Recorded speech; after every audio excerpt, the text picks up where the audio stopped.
ચાલો તો આજે આપણે હળદરવાળી ભાખરી બનાવવાની છે, એકદમ કડક અને ક્રિસ્પી। તો જો મેં અહીંયા ભાખરીનો અને રોટલીનો બે લોટ હોય આપણે મિક્સ કરી લીધો છે, એમાં મીઠું નાખી દીધું છે અને 2 ચમચી હળદર નાખી અને સરસ એવું આપણે વધારે પડતું મોણ નાખી દેવાનું। પછી જો આવી રીતના કરવાનું, એટલે જો આવી રીતના થઈ જાય એટલે પછી આપણો લોટ એકદમ પરફેક્ટ આપણે મોણ દેવાઈ ગયું છે। પછી આપણે એમાં પાણી નાખી અને સરસ એવો આપણે કડક એવો લોટ આપણે બાંધી લેવાનો, જો આવી રીતના આંગળી ન ખૂતવી જોઈએ એવો।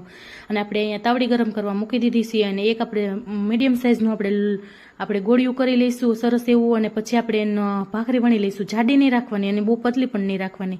તો જો આવી રીતના આપણે વેલણની મદદથી આપણે આવી રીતના કાપા કરી દઈશું। પછી આપણે જો આપણે તાવડી ગરમ કરવા મૂકી દીધી હતી, તો આપણે જો સરસ એવી આપણે ભાખરી બે બાજુથી આપણે ચોળવી લઈશું। તો જો બે બાજુ સરસ એવી આપણી ભાખરી ચડી ગઈ છે, તો આપણે ઘી લગાડી અને સરસ એવી સર્વ કરી દઈશું। તો જો આવી રીતના બનાવશે ને તો ખૂબ જ ટેસ્ટી બનશે, એકવાર જરૂરથી ટ્રાય કરજો। મળશું એક નવા વિડીયો સાથે। જય શ્રી કૃષ્ણ।